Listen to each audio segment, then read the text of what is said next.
Welcome back. You're watching World Talks, and I'm your host, Claudia Czerwińska. Just as I promised only a second ago, we're back with the interview on Romanian election.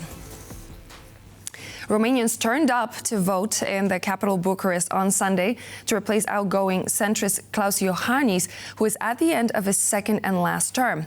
In a surprise turn of events, Călin Georgescu, a far-right pro-Russian candidate, took a lead in the first round of the election, with Elena Lasconi coming second. The two will face each other in the second round of the ballot, taking place on December 8th. At the same time, more changes are in store as Austria lifted its long-time veto for Romania and Bulgaria for accession into the passport-free Schengen Area. Joining me now to discuss all things Romanian, I'm joined by George Scutaru, the CEO of the New Strategy Center. Good morning. Welcome to the program. Good morning. Good to see you. Thank you.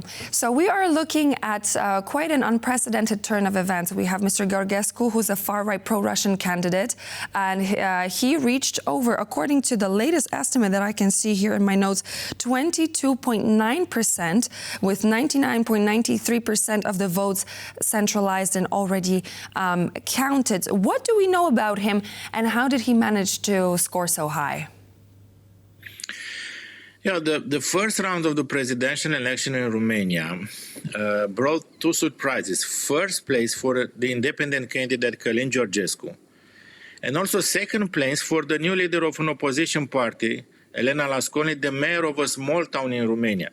It's interesting because she managed to rank second place, spectacularly overtaking the current prime minister in office, Marcel Ciolacu, leader of the Romania's largest party, the Social Democrat Party.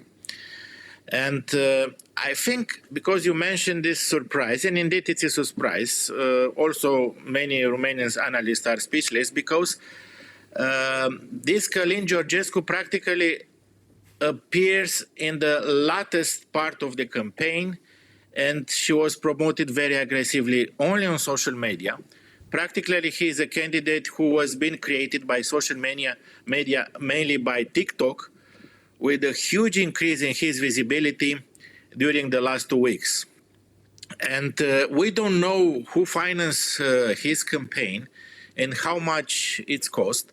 Călin Georgescu telling us that he did not spend anything in his election campaign. Indeed, he is a politician with pro-Russian vision. He considers that Romania has to have a relationship not only with the US, but also with China and Russia. Mm-hmm. And it's very interesting, and I quoted Călin Georgescu's statements made by him in 2022. Romania's only hope is Russian wisdom. And he is against the presence of the missile defense shield on Deveselu. You have the similar one in Poland, and you know how important it is to have this anti-missile shield in Romania and Poland for the security of NATO. And also, you know, Romania is very important for grain export of Ukraine. In 2023, we assured 70% of entire grain export to our territory. We started in March 2022 after the starting the aggression of Russians against Ukraine, with 300,000 tons flowing to our territories, and we reached 3 million tons in October. Could you imagine the effect on Ukraine if you have a president with this attitude, pro-Russian and very skeptical to continue the support for Ukraine? We just donated one of our Patriot system. We donated other type of armaments and ammunition to Ukraine during these last 3 years. Practically, Russia is trying now to put in place one of the, in my humble opinion, one of the biggest hybrid warfare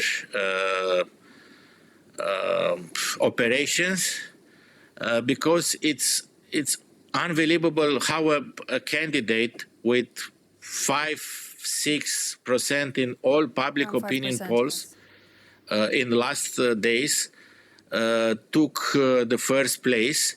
And to see that, would it be safe to say that there is a way? Social media. Would it be safe to say that we could actually connect the dots? Do you think we've seen that happen when it comes to the Moldovan presidential election? Apparently, there were 300,000 votes that could have been paid for from Russia. Do you think it's possible that there was some sort of Russian influence? We're just speculating. We're not trying to actually. We don't have a smoking gun just yet. But it's impossible to have a reasonable explanation.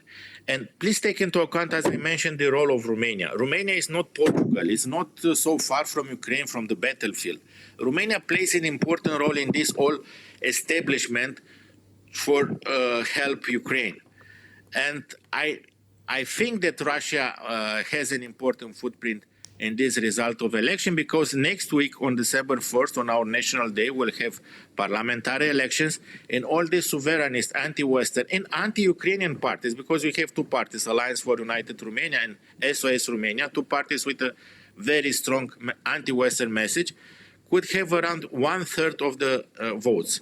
And for us, it's important to see and to have a stable majority and to have a new government aim to continue the current foreign policy and security policy of Romania. It's necessary to have a stable majority, and will be very interesting because this first round of presidential election also will influence the latest week of electoral campaign for parliamentary elections. In 2 weeks, we'll have the last round, and to see that Elena Lasconi, she is a leader of an anti-system party, but she's very committed to continue the current pro-Western policy of Romania, pro-NATO, pro-EU.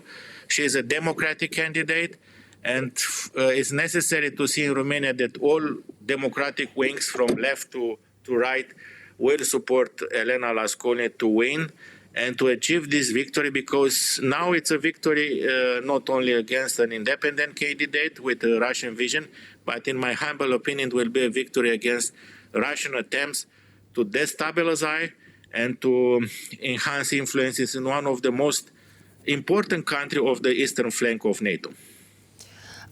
We heard from Mr. Georgescu. He said he promised to end subservience to the EU and NATO.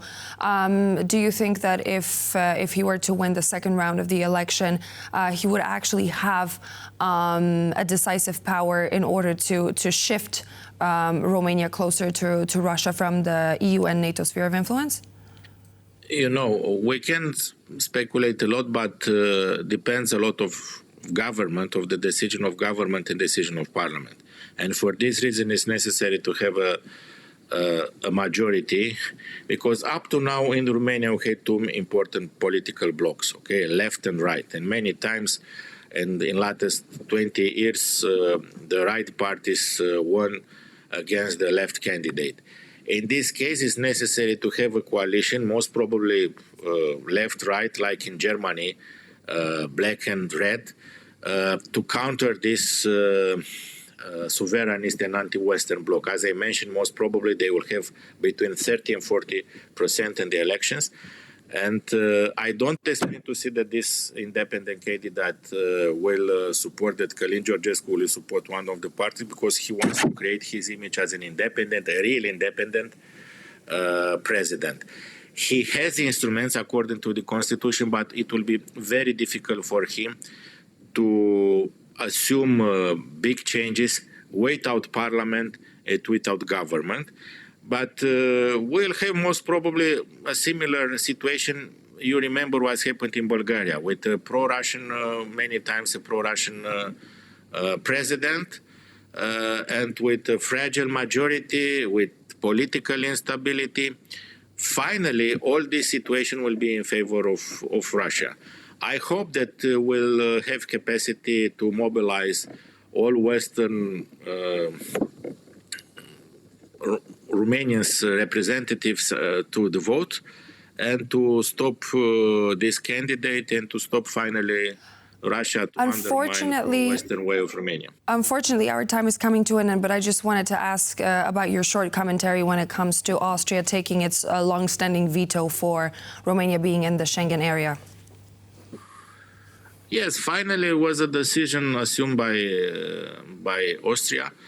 Okay, it's good because it was a very humiliated position for Romania and Bulgaria. But in the same time, all this decision took by other countries, and in this case, we have this position assumed for in the last 1.5 years by Austria, contribute to this vote in Romania, because one of the narrative of Romania is a second third country in the West. You are so humiliated by the Westerns. Romania doesn't count in the relationship with European Union. You are a colony of the West.